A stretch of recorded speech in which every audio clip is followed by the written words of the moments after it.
4ல question number 13 தொகுத்தறிதலை பயன்படுத்தி எல்லா இயலெண் எண்ணுக்கும் 5n+1 + 4 × 6n ஐ 20 all வகுக்க கிடைக்கும் மீதி 9 என நிரூபிக்க.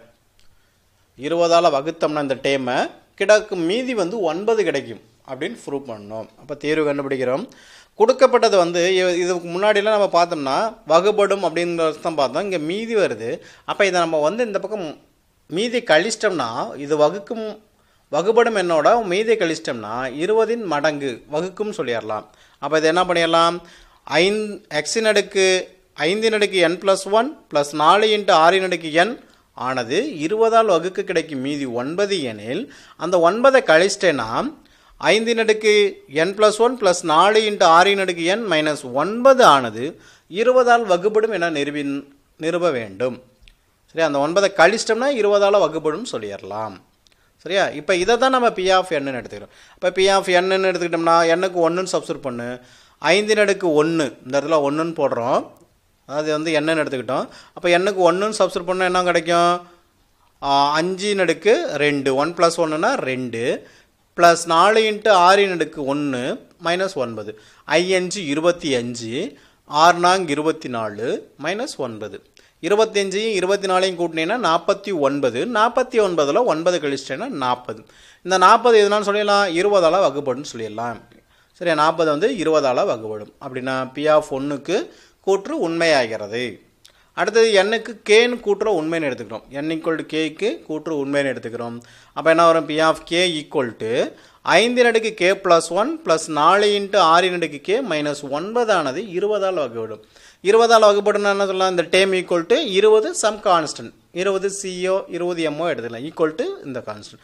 அப்போ நிரூபிக்க வேண்டியது P of k+1 ஆனது இந்த டேம் ஆனது P of k+1னா k+2 + 4 × 6n+1 - 9 ஆனது 20 ஆல் வகுபடும் ப்ரூவ் பண்ணணும். அப்போ என்ன எடுத்துக்கிறோம், P of k+1 அப்படியே எடுத்துக்கிறோம். k+1னா 5n+k+2 + 4 × 6n+1 - 9. இதை நம்ம k+2 k+1 k+1 எடுத்துக்கலாம். இதை ஒரு டேமாகவும் இதை இப்போ எடுத்துக்கிட்டோம்னா பெருக்கல் ஃபார்முலா பிறகு 5n+k+1 × 5 + 4 × 6n × 6 - 9. சரி, அந்த டைம் கொண்டு வந்தாச்சு. இதை மறுபடியும் என்ன சுருக்க முடியுதான்னு பார்க்குறோம். இந்த 6 மட்டும் 5 + 1ன்னு பிரிச்சுக்கிட்டோம். இந்த 6 மட்டும் 5 + 1ன்னு பிரிச்சுக்கிட்டோம். நம்ம வசதிக்காக ஒரு நம்பரை கூட்டி ஒரு நம்பரை கழிக்கிறோம். ஒரு நம்பரை கூட்டி ஒரு நம்பரை கழிக்கிறோம். அந்த நம்பர் நான் 45 - 45 இது எதுக்காக பண்ணியிருக்கோம்னா அந்த முன்னாடி P of k-க்கான ஃபார்முலா கொண்டு வரதுக்காக பண்ணியிருக்கோம். இப்போ இதை தனித்தனியாக பிரித்து எழுதணும். எப்படி எழுதலாம், 5 × ஏன்னா எல்லாமே 5 மடங்கு. இது ஒரு 5 மடங்கு, இதில் ஒரு 5 மடங்கு, இதில் ஒரு 5 மடங்கு, இதில் ஒரு 5 அந்த 5 மடங்கு வர்றதுக்காக நம்ம இதை பிரித்து 9 45 45 கூட்டணும். சரியா, இதை இல்லைன்னா கொஞ்சம் பெருசாக போகும். இப்போ இதில் ஒரு 5 இருக்குன்னா 5n+k+1, இதில் ஒரு 5 இருக்குன்னா 4 × 6k, இதில் ஒரு 5 எடுத்துன்னா -9. அப்போ மீதி இருக்குது, இதில் ஒரு 1 இருக்குது 4 × 6k, இங்கே ஒரு 45ல் 9 போச்சுன்னா 36. இப்போ இந்த டைம் ஃபுல்லாக என்னான்னு சொல்லிக்கிறேன், கேன்னு சொல்லியிருக்கோம். ஏற்கனவே முன்னாடி கேயால் வகுப்படுன்னு சொல்லியிருக்கிறோம். அப்போ இதை 20 மடங்கு சொன்னனால 20 CO MO போட்டுக்கலாம். அப்போ 5 × 20 C + 9 20 C. அடுத்து ரிமைனிங் இருக்கிறது என்ன இருக்குது, 4 × 6n - 9 45 9 45 இது 9 இருக்குது. இப்போ இதில் கழிச்சிட்டு நமக்கு என்ன கிடைக்கும், 36 கிடைக்கும். இந்த கழிச்சிட்டு நமக்கு என்ன கிடைக்கும், 36 கிடைக்கும். அப்போ 100C + 4 6k + 36.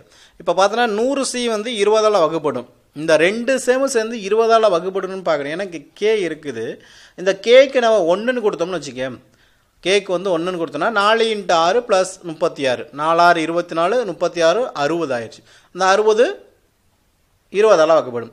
கேக்கு 2ன்னு கொடுத்தேன்னா 36 × 4 144 ஒரு 36னா 180 180 20 ஆல் வகுப்படும். அப்போ இந்த ரெண்டு சேமும் சேர்ந்து 20 ஆல் வகுப்படும். இதுவும் 20 ஆல் வகுப்படும். அதனால் இதை 100c ப்ளஸ் 20 ஆல்ஃபான்னு எடுத்துக்கிட்டேன். ஏன்னா இது வந்து 20ஆல் வகுப்படும். ஆல்ஃபாவுக்கு வேலை கொடுக்க கொடுக்க அந்த வேலை கிடைக்கும். இந்த 60 140 180 அப்படின்னு போயிட்டே இருக்கும். அப்போ இது ரெண்டுலேயும் பொதுவாக 20 காமனாக வெளியே எடுத்துட்டோம்னா 5c ப்ளஸ் ஏ மல்டிப்ளேஷன் இருக்குது. அப்போ 20 மடங்கு 20ஆல் வகுப்படும். அப்போ பி ஆஃப் கே ப்ளஸ் 1க்கு கூற்று உண்மை. இந்த பி ஆஃப் கே ப்ளஸ் 1க்கு எப்போ கூற்று உண்மையாக இருக்கும்? கேக்கு உண்மைன்னு எடுத்துக்கிட்டனால கே ப்ளஸ் 1 உண்மையாகிறது. எனவே கணித தொகுத்தெழுத கொள்கையின்படி எல்லா இயல் எண்ணுக்கும் 5n+1 ப்ளஸ் 4 × 6n ஆனது 20ஆல் வகுக்க கிடைக்கும் மீதி 9 என நிரூபிக்கப்பட்டது.